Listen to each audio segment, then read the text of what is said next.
Well, hello and welcome to today's episode of the A New Day show. Today is one of those episodes where I do a bit of teaching. And today the first teaching I am doing is from an article that was first done by the National Parent Teachers Association and out of Chicago. And I think this is a worthwhile article, and so therefore I decide to teach on it and share it, and I'm praying that parents will find some value in these tips. And I will start with a section here that reads, critical decisions in children's lives, such as whether or not to use drugs or stay in school or drop out, are affected by their sense of self-worth and self-esteem. Helping children develop good self-esteem is probably the most important thing parents can do in their children, because self-esteem is the foundation of which children build the rest of their lives. People with high self-esteem are capable of making good decisions, proud of their accomplishments, willing to take responsibility, and able to cope with frustrations.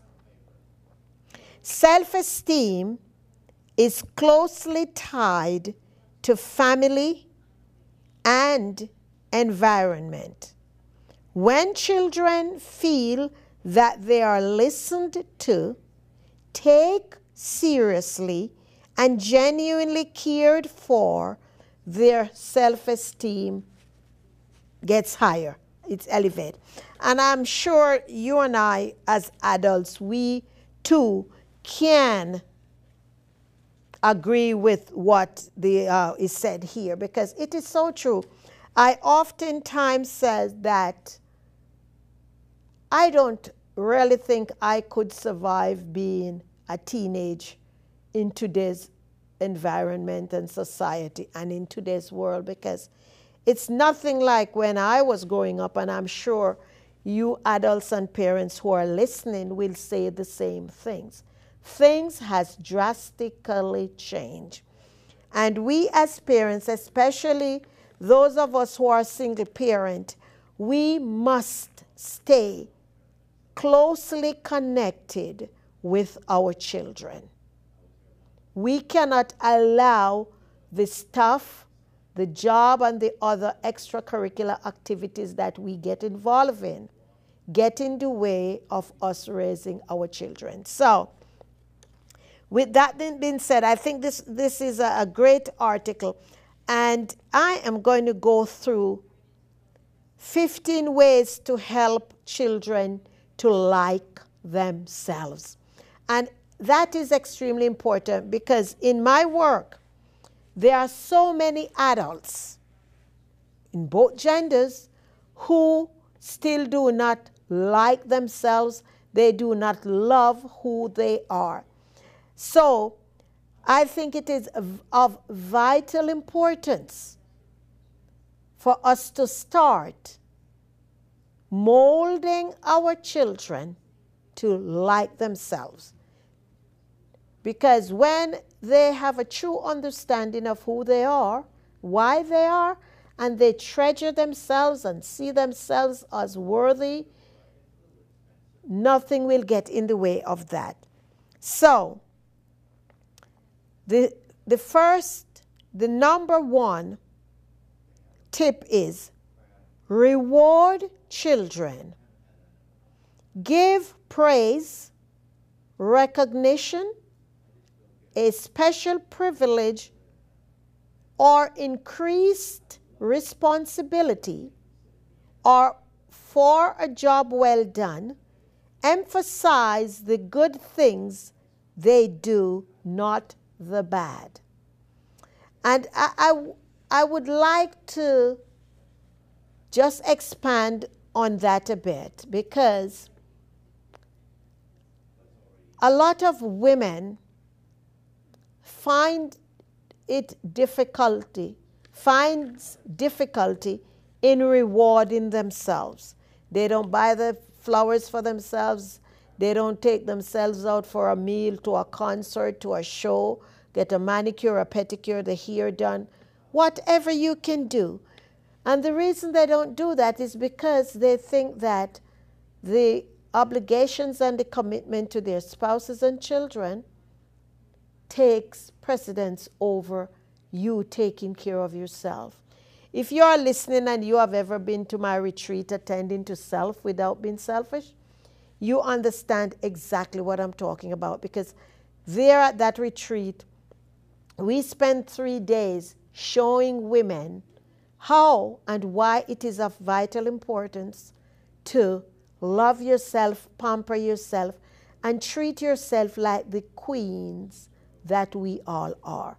We must let our little girls understand that they are princesses, and our little boys need to understand that they are princes. And when they have that true understanding of value and self-worth, then they are not waiting on someone else to give them those praises when they grow up, because we are preparing them from early in childhood to love them. And you praise them. Yes, everybody will most times do something that's not right or that you do not agree with. However, do not put all your energy on that bad thing that they do. Keep elevating and keep pumping up all the good things that they have done. And then you point out the bad thing or the inappropriate thing they did and ask them, how do you think you could have done this differently? And have a positive discussion around it. The other thing that is important is to let the child understand that you are not your behavior or your action. Your behavior and your action is a part of who you are. And we separate them. So let's deal with the behavior. And then you can move on from that. But always praise them and reward them for things that are that's good that they have done. Number 2, take their ideas, emotions, and feelings seriously. Don't belittle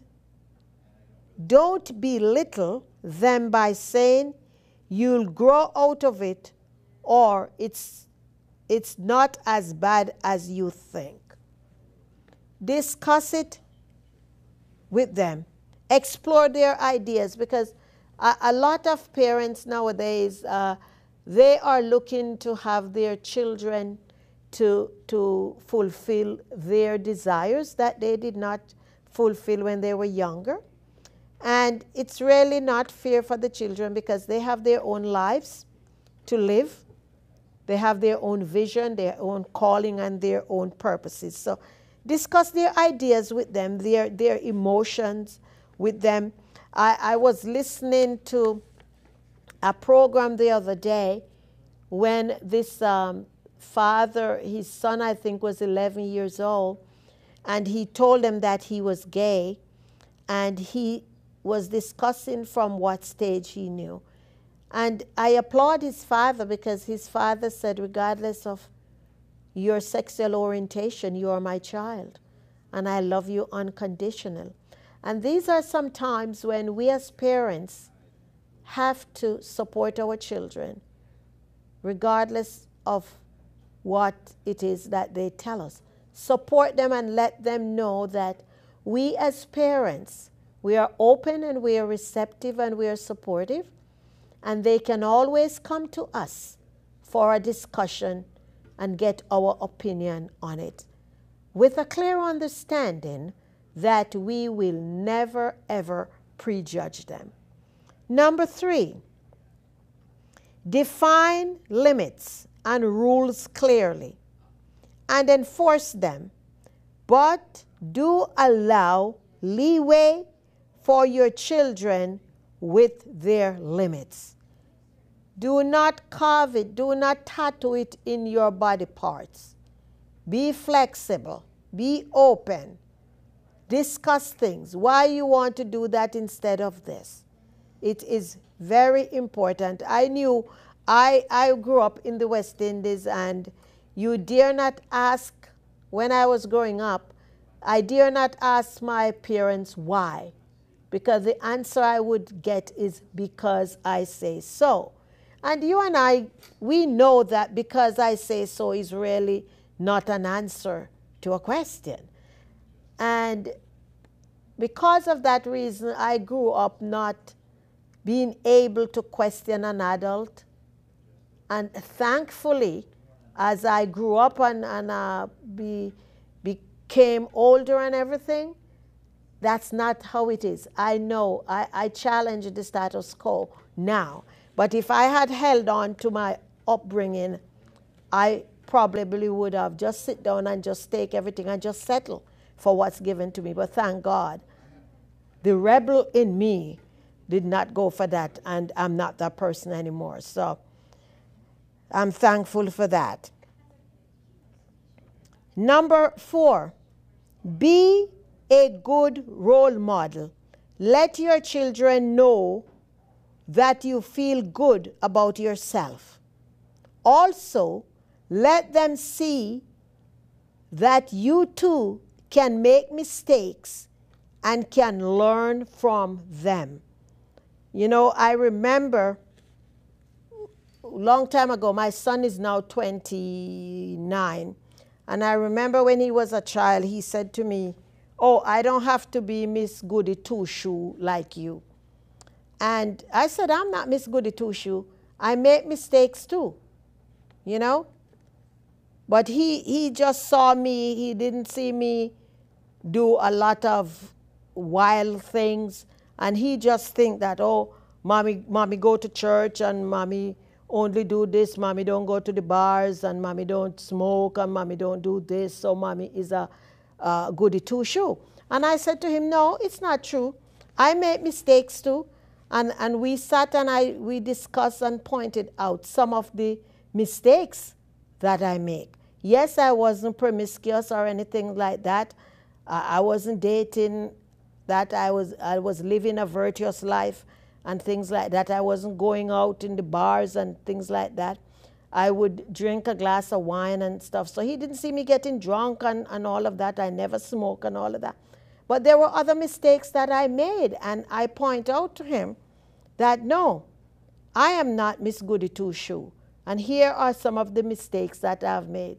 And when we went over them, he didn't see those, oh, those are not big things. I said, but they're still mistakes. Okay? So don't be too perfect that you can point out your shortcomings with your children. Number 5, teach your children how to deal with time and money. Help them spend money wisely and budget their money carefully. And when I was pointing out to my son, that was one of the things, was my shortcoming, that I didn't manage money properly. I wasn't always balancing the checkbook, and I showed him all of that. And it's very important that we start our children out, because I remember when he went to Valley Forge, when he went away to Valley Forge Military Academy, and that was the first time I gave him a checking account and a checkbook. And well, the money that was in there to last for the semester, it didn't last the semester, because at least I didn't start him out early enough to know how to manage his money. Even though when he attended the South Street Elementary School, they started them there with the early banking. I remember it was Chase Bank and the Parent Teachers Association. We had the bank come in, and the children would come. Every Monday morning we would have banking time where the children would come and think. But I did not follow up with that when he went into middle school. And because of that, when he went into boarding school for high school, he did not have a respect for money and to manage it properly. So That is our responsibility to help our children out. Number 6, have reasonable expectations for your children. Help them to set reasonable goals so they can achieve success. Remember, it's their goals, not yours as a parent. How are you going to know? You got to go back to sitting down and discussing with them. Find out what it is they want in life, what they want to become, why they want to, how they see themselves reaching that goals, what grade average they need to maintain in school to get that. Understand why you want to go in there. And one of the things I think is very important to point out to the children is that they should not be choosing a career because of the paycheck that they will make. They got to love what they do, because as an adult, I find out that when we do not love what we do, that's when we get burnt out quickly. We go back to work Monday morning and we're standing over the coffee machine and we are asking when is Friday because we hate what we do. So show that and point them out. You're not going to talk them out of what they want to do. However, you're going to discuss with them and to make sure they are choosing that career because in their hearts of hearts, they see that that career will help them to touch the lives of others. Number 7, keep your children develop tolerance. Help your children develop tolerance. And I can't see you. Oh, okay. Help your children develop tolerance towards those with different values, backgrounds, and norms.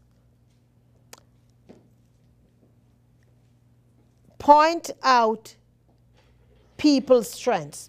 We live in a very diverse world, and we must prepare our children for that. There are many diversity. It's a whole different show for a different time, but that's a very broad topic. And that diversity goes beyond black and white, male and female. And we need to prepare our children for that from home so that when they go out on the streets, they are not caught off guard. Number 8. Give your children responsibility. They will feel useful and valuable. Don't always be doing things for them. I know some people, the kids are 20 plus, 30 plus, and they're still doing their laundry. You got to let them do something for themselves. Number 9, be reasonable. Give support when children need it. Very important. Be there for them. Be the shoulder that they can come regardless what's happening, and they can cry on your shoulder. Be the person that they can come to and laugh when that is needed. Number 10, show them that what they do is important to you. Talk with them about their activities and interests. Go to their games, Parents' Day at school, those who are in school, and those are college, you go to their open house.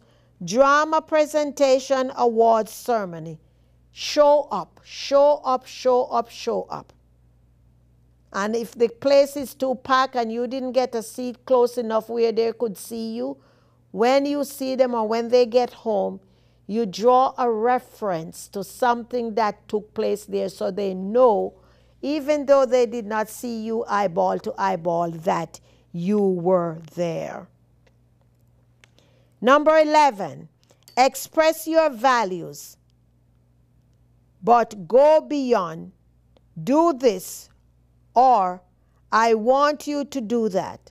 Describe the experience that determines your values, the decisions you made to accept certain beliefs, the reasons behind your feelings.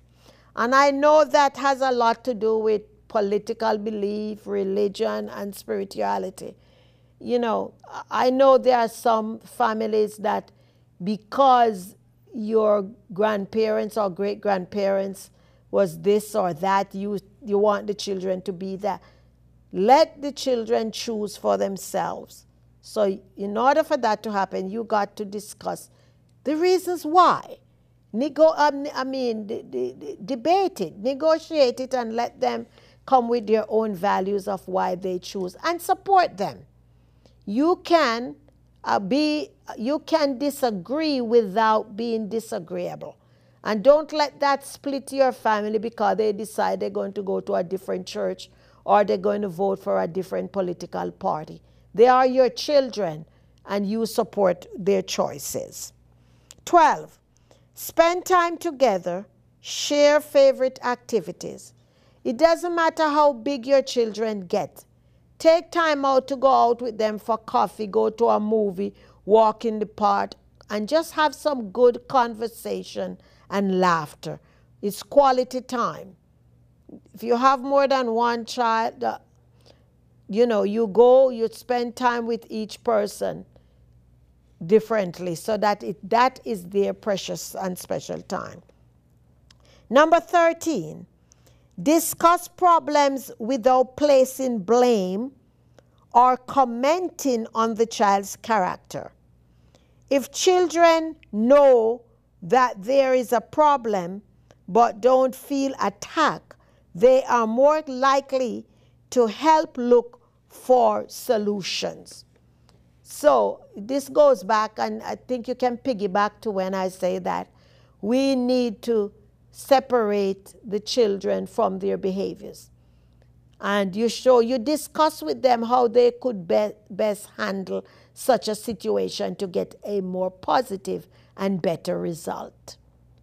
Number 14, use phrases that build self-esteem, such as "thank you for helping" or "that was excellent idea." Avoid phrases that hurt self-esteem, like, this is a big one, "Why are you so stupid? How many times have I told you that?" That's a no-no. You should just erase that word out of your memory, that statement out of your memory. Always, another thing is to be sure to tell children, "I thank you." If you found out that you made a mistake, do not be afraid to ask, "Will you please forgive me? Will you please forgive me?" I found out that I've made a mistake. And a lot of times the children are not even aware that you made the mistake. However, you must point out to them that you realize you made the mistake and you ask for their forgiveness. Can you find it in your heart to forgive me? The word "thank you," the word "I appreciate you," and most importantly, never let a second go without using these words, "I love you." Those are powerful words, not only to someone that you have an intimate relationship with, but anybody who is an associate, anybody you see. Because when you are saying you love somebody, it means that you appreciate them for who they are, not what they are, but who they are.